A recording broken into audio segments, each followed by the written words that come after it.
నమస్తే, welcome to our channel. నేను సౌజన్య. ఆంధ్రప్రదేశ్లో అధికార ప్రభుత్వం రాబోయేటువంటి ఎన్నికలకు సంబంధించి చాలా మార్పులు చేర్పులు చేస్తోంది. ఫిరాయింపులు చేస్తుంది, ట్రాన్స్ఫర్లు చేస్తుంది, చాలా చేస్తోంది మళ్ళీ అధికారం దక్కించుకోవడానికి. అందులో భాగంగానే మంత్రి అమర్నాథ్ గారికి టికెట్ లేదు అని చెప్పడం వల్ల ఎందుకో మొత్తానికైనా కంటతడి పెట్టుకోవడం జగన్మోహన్ రెడ్డి గారి గుండెని కూడా. సో దానివల్ల అమర్నాథ్ గారికి అంటే టికెట్ లేదని తెలిసిందే ఏంటో మొత్తానికి ఆయన కంటతడి పెట్టుకోవడం, ఆ కంటతడి జగన్మోహన్ రెడ్డి గారికి తగిలి ఆయన కూడా తట్టుకోలేక ఆయనకి పెందుర్తి సీట్ ఇచ్చినట్టుగా కూడా తెలుస్తోంది. ఈ వార్తకు సంబంధించి వారి విశ్లేషణను మనతో పంచుకోవడానికి ఈరోజు మనతో పాటు ఉన్నారు సీనియర్ జర్నలిస్ట్ దుర్గా కుమార్ గారు ఉన్నారు. వారితో మాట్లాడతాం. నమస్తే అండి. నమస్కారం. మా సౌజన్య, మన వీక్షకులు కూడా నమస్కారం. అదే అమర్నాథ్ గారు. సో అంటే జనరల్లీ మళ్ళీ అధికారం దక్కించుకోవడానికి వైసీపీ చాలా ప్రయత్నాలు చేస్తోంది, మార్పులు చేర్పులు చాలా చేస్తోంది ఈ ఎంపీలు ఎమ్మెల్యేలకు సంబంధించి. అందులో భాగంగా అమర్నాథ్ గారికి టికెట్ లేదు అని చెప్పడం వల్ల ఆయన కంటతడి పెట్టుకున్నారు. ఆ కంటతడికి తట్టుకోలేక ఈయన జగన్మోహన్ రెడ్డి గారు పెందుర్తి సీట్ ఇచ్చారని టాక్ వినిపిస్తోంది. ఇది ఎంతవరకు వాస్తవం అంటారు? ఇది మీరు మొదటి భాగం వాస్తవేనమ్మా. అప్పుడు ఆయన కంటతడి పెట్టుకున్నంత వరకు వాస్తవమే. ఇప్పుడు పెందుర్తి సీటా అది అనేది తర్వాత మాట్లాడదాం మనం. ఇప్పుడు ఏమైందంటే వైఎస్ఆర్సీపీలో చాలా మార్పులు చేర్పులు జరుగుతున్నాయి. చాలామంది సిట్టింగ్ సీనియర్ మినిస్టర్లకి లేకపోతే సిట్టింగ్ ఎమ్మెల్యేస్కి టికెట్లు మార్చడం, కొన్నిసార్లు ఇన్ఛార్జీలు మార్చడం, ఇవన్నీ కూడా జరిగినాయి. మీరు అన్నట్టు దాదాపు ఇప్పటికే 30-35 దాకా జరిగినాయి, ఇంకా జరుగుతాయి అంటున్నారు. ఇప్పుడు ఇంకో క్రైసిస్ ఏంటంటే వైఎస్ఆర్సీపీలో ఇన్ని మార్పులు జరిగితే మళ్ళీ అర్హత కలిగిన అభ్యర్థులు దొరకటం కూడా వాళ్ళకు కూడా కష్టంగా ఉన్నారు. అది ఒక సమస్య వచ్చి పడింది. ఇప్పుడు నిజానికి అనకాపల్లిలో పనికిరాని గుడివాడ అమర్నాథ్ గారు పెందుర్తిలో, మళ్ళీ అది కొత్త నియోజకవర్గం కదా, మళ్ళీ అక్కడ మాత్రం ఎట్లా పనికొస్తాడు? ఇది ఎట్లాంటి పరిస్థితి వచ్చిందంటే అర్హులైన అభ్యర్థులు దొరకపోవడంతో మళ్ళీ వీళ్ళనే ఇంకోసారి తీసుకెళ్ళి పెట్టుకోవాల్సిన పరిస్థితి వచ్చింది. ముందైతే ఆయన్ని డిస్కార్డ్ చేసేద్దాం అనుకున్నారు, డ్రాప్ చేసేద్దామని చేశారు. చేసిన తర్వాత మీరు అన్నట్టు ఎవరికైనా సీట్ రాకపోవటం అనేది పరీక్షల్లో విద్యార్థి తప్పితే ఎట్లా కళ్ళనీళ్ళు పెట్టుకుంటాడో, ఒక ఎమ్మెల్యే కూడా సీట్ రాకపోతే ఇక ఈ నియోజకవర్గంతో ఈ 5 ఏళ్ల నుంచో 10 ఏళ్ల నుంచో ప్రజలతో ఉండే అనుబంధం పోతుంది కదా, నాకు సీటే రాలేదంటే నేను జీవితంలో మళ్ళీ ఎమ్మెల్యే అవుతానో లేనో అనే బాధ బెంగ ఉంటుంది కదమ్మా. అట్లాగే ఆయన కూడా అమర్నాథ్ గారు ఆ బాధతో కళ్ళనీళ్ళు పెట్టుకున్నాడు. అది బహిరంగంగా జరిగింది. ఆయన కొత్త అతనికి భరత్ కుమార్ అని ఆయనకి ఇచ్చారు ఆ సీట్. మలసాల భరత్ కుమార్ గారికి ఇచ్చారు ఇన్ఛార్జిగా ప్రెసెంట్. ఆయన అది తీసుకుంటున్నప్పుడు, బాధ్యతలు తీసుకుంటున్నప్పుడు ఈయన మరి కంటతడి పెట్టేటప్పటికి అది ఆ భావోద్వేగం మామూలుగా మీడియాలో వచ్చింది కదా. వచ్చినప్పుడు జగన్మోహన్ రెడ్డి గారు కూడా మీరు అన్నట్టు ఎవరో తీసుకెళ్ళి ఉంటారు, దృష్టికి గుండె తరుక్కుపోయిందా, పోయి ఉండొచ్చు. అరే ఇంతకాలం నుంచి మంత్రిగా ఉండి ఒకసారి సీట్ కూడా ఇవ్వకపోతే ఎవరికైనా బాధే కదా. ఇప్పుడు ఆయన ముఖ్యమంత్రిగా పనిచేసి పార్టీ అధ్యక్షుడిగా ఉండి మళ్ళీ ఆయన కూడా ఇంకొక 5-6 సార్లు ముఖ్యమంత్రిగా ఉండాలనే కోరిక అయితే ఉంటుంది కదా ఎవరికైనా. ముఖ్యమంత్రి ఆయన జగన్మోహన్ రెడ్డికి. అట్లాగే అమర్నాథ్ కూడా అలాంటి మనిషే కదా. వాళ్ళ ఫాదర్ కూడా మినిస్టర్ చేశాడు కాబట్టి మళ్ళీ ఏదైనా ఇంకొక టర్మ్ ఆశపడతారు. జగన్మోహన్ రెడ్డి గారు అడిగింది ప్రజలను ఒక్కసారికే, కానీ ఇప్పుడు దాంట్లో కూర్చున్న తర్వాత దాని రుచి తెలిసిన తర్వాత మళ్ళీ కూడా అడుగుతాడు, ఇంకా మళ్ళీ కూడా అడుగుతాడు, తప్పలేదు. ఇప్పుడు మొన్న బీఆర్ఎస్ పార్టీ ఇక్కడ ఓడిపోయింది చంద్రశేఖరరావు గారు, ఆయన హ్యాట్రిక్ కొట్టాలని చూశాడు, కొట్టగలుగుతానని అనుకున్నారు, నమ్మకం మీద ఉన్నాడు, కానీ బిళ్ళబీటుగా పడిపోయారు ఆయన.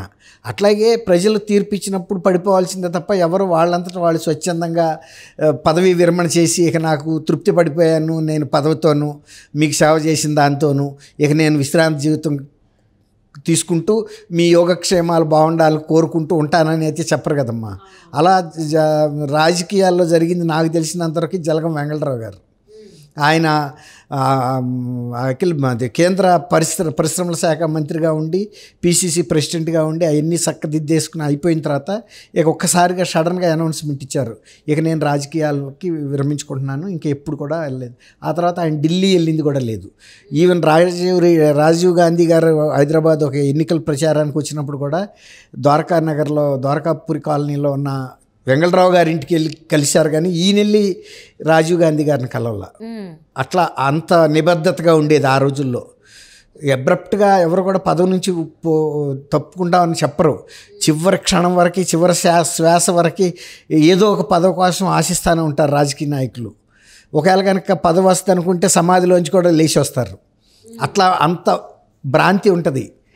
రాజకీయ నాయకులకి. ఎందుకంటే నేను 44 ఏళ్ళగా ఒక పాత్రికేయుడిగా రాజకీయ నాయకుల మనస్తత్వాలు చూశాం కదమ్మా. అట్లాంటిది మరి వాళ్ళ అమర్నాథ్ గారికి పెందుర్తి ఇవ్వటం అనేది ఒక రకంగా సరైన అభ్యర్థులు దొరక్క కూడా ఇవ్వాల్సిన పరిస్థితి వచ్చింది ఇప్పుడు. ఓకే, మరి ఇచ్చేదేదో అనకాపల్లి అవ్వచ్చు కదా అమర్నాథ్కి, ఎందుకు పెందుర్తి? అది కదా, అమర్నాథ్ అక్కడ సరిగ్గా పనిచేయలేదు, అంత ప్రజల నుంచి స్పందన రావట్లేదని ఆయన అనుకుని తీసేసాడు. తీసేసిన తర్వాత మళ్ళీ అక్కడే ఇస్తే కూడా బాగోదు కదా, అందుకని పక్కనే పెందుర్తి, అది కూడా అర్బన్ ఏరియా అనేది ఆల్మోస్ట్ పెందుర్తి అనేది వైజాగ్లో. కాబట్టి పెందుర్తి ట్రై చేస్తున్నారు. ఎందుకంటే గతంలో ఈయన ఎన్నికలను ఎదుర్కొన్న అనుభవం ఉంది కదా, కొత్త వాళ్ళకి ఇస్తే ఇంకా ఇతను మినిస్టర్గా చేశాడు కాబట్టి ఇతని పేరు పెందుర్తి నియోజకవర్గం. మినిస్టర్గా చేశాడు అనే బదులు మినిస్టర్ పదవి ఉంది అంతవరకు, ఆయన ఏం ఎవరేం గుడ్డు మీద ఏకలైనా పీకుంటాడు కదమ్మా అది. కాబట్టి నువ్వు అన్నట్టు ఏదో ఒక మంత్రిగా చేశాడు కాబట్టి ఇచ్చుంటారు. సరే, అది మంచిదే, తప్పేం లేదు. కానీ అసలు ప్రభుత్వం మీద వ్యతిరేకత ఉన్నప్పుడు అభ్యర్థుల్ని ఇటు నుంచి అటు నుంచి ఇటు మార్చడం వల్ల పెద్దగా ప్రయోజనం అయితే లేదు. పార్టీలో రచ్చరచ్చ తప్ప రచ్చ అంటే ఇంతకుముందు కూడా మంత్రి రోజా అండ్ ఇప్పుడు మంత్రి అమర్నాథ్ వీళ్ళిద్దరూ కూడా ఏదో కామెంట్ చేశారు, పదవి ఇవ్వకపోయినా మేము పార్టీలోనే ఉంటాము, జగన్ అన్నకి సపోర్ట్గా ఉంటామని అన్నారు. కానీ ఇప్పుడు మరి అమర్నాథ్ ఇలా కట్టతడి పెట్టుకోవడం వెనక అసలు ఏమై ఉండొచ్చు అంటారు? ఇది ఒక డ్రామా అనుకోవచ్చా లేకపోతే ఎలా? డ్రామా నేను లేదు, కానీ ఎవరికైనా సీట్ ఇవ్వమంటే కంటతడి పెడతారమ్మా. ముందు ఇవన్నీ చెప్తారు, ఏది నువ్వు అన్నట్టు బ్రేవ్ మాటలు చెప్తారు ధైర్యంగా. అన్న మాకు సీట్ ఇచ్చినా ఇవ్వకపోయినా మేము, ఇప్పుడు గోరంట్ల మాధవ్ కూడా అదే మాట చెప్పాడు, నాకు పదవి ఇంకా ఈసారి సీట్ ఇచ్చినా ఇవ్వకపోయినా నేను ఎవరికి ఇచ్చినా, ఏ సామాజిక వర్గానికి ఇచ్చినా వారి విజయానికి నేను కృషి చేస్తానని మొన్న సీఎంఓ ఆఫీస్లోనే సజ్జల రామకృష్ణారెడ్డి గారి మీద కొట్టినంత పని చేశాడు. ఇది సీట్ ఇవ్వలేదని డిక్లేర్ ఆయన చెప్పేశాడు, సీట్ నీకు ఇవ్వట్లేదని. ఆయనకి తెలుసు ఆయన రికార్డు ఎంత బ్యాడ్ ట్రాక్ రికార్డు ఉందో. తర్వాత అసెంబ్లీకి అన్నా ఇస్తారని ఆయన ఆశించాడు, ఎంపీగా కాకపోతే. అట్లా నువ్వు అన్నట్టు రోజా కానీ ఎవరు కానీ ఎంత, ఇప్పుడు ఆళ్ళ రామకృష్ణారెడ్డి గారు ఎంత క్లోజ్ అమ్మా ఈయన జగన్మోహన్ రెడ్డి గారికి కానీ రాజశేఖర రెడ్డి గారి ఫ్యామిలీకి కానీ ఆయనకి సీటు లేదు అన్న తర్వాత ఆయన ఏమన్నా విరమించుకున్నాడా? నేను షర్మిలక్క ఏ నిర్ణయం తీసుకుంటే షర్మిలక్క కనుక ఉంటాను అన్నాడు కదా. ఒక రకంగా పరోక్షంగా ఆయన ఏం చెప్పాడంటే షర్మిలక్క రాబోతుంది ఇక్కడికని ఇంటి ఇచ్చేసాడు. అప్పటికే అది తెలుసు, అందరికి తెలియదని కాదు, కానీ బ్లాంక్ చెక్ ఇచ్చేసాడు, షర్మిలక్క నిర్ణయాన్ని నేను ఫాలో అయిపోతాను, ఇంకా ప్రశ్నే లేదు అన్నట్టుగా.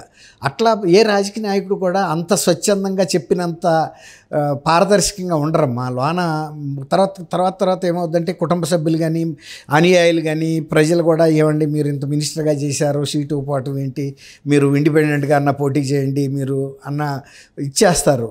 రెండోది మనని సీటు ఇవ్వకుండా అవమానించాడు కాబట్టి ఇతను మాత్రం ముఖ్యమంత్రి ఎందుకు అవనివ్వాలి, అట్లా ఎవరికాళ్ళు మనం ఇండిపెండెంట్గా పోటీ చేసి వైఎస్ఆర్సీపీ అభ్యర్థులను ఓడించడానికి సహకరించారనుకోండి, సీఎం ఆటోమేటిక్గా పడిపోతాడు. అప్పుడు మన విలువ ఏంటో తెలిసి వస్తుంది అనుకుంటారు తప్ప, మనం లేకపోయినా కూడా ఆయన సీఎం ఎక్కేసాడంటే ఇక మన విలువ ఏముంది, మన గుర్తింపు ఏముంది, ఈడెవడో లేకపోయినా గెలవగలను అనుకుంటాడు. అప్పుడు గుర్తొస్తారు పాత వాళ్ళందరికీ ఇస్తే నేను గెలిచేవాడిని అని. అట్లా రాజకీయాలు అనేది పైకి కనపడినంత పారదర్శకంగా ఉండదు, కింద అంతా ఊబే ఉంటుందమ్మా, అడిగేస్తే దిగిపోతుంది. సో ఇంతకుముందు ఎన్ని మాటలు మాట్లాడిన అమర్నాథ్ గారు, సో ఫైనల్లీ ఇన్ఛార్జ్ ఆయన కాదు వేరే వాళ్ళు అనేసరికి ఆయన మరి కంటతడి పెట్టాడు, బాధని ఆపుకోలేక అందరి ముందే ఆయన కంటతడి పెట్టుకోవడం జరిగింది. పోనీలే ఆ కంటతడి ఎలా ఉపయోగపడింది, ఏదో రకంగా ఆయన సీటు పెందుర్తి వస్తుందని నియోజకవర్గం అభ్యర్థిగా ప్రకటించబోతున్నారా అంటున్నారు.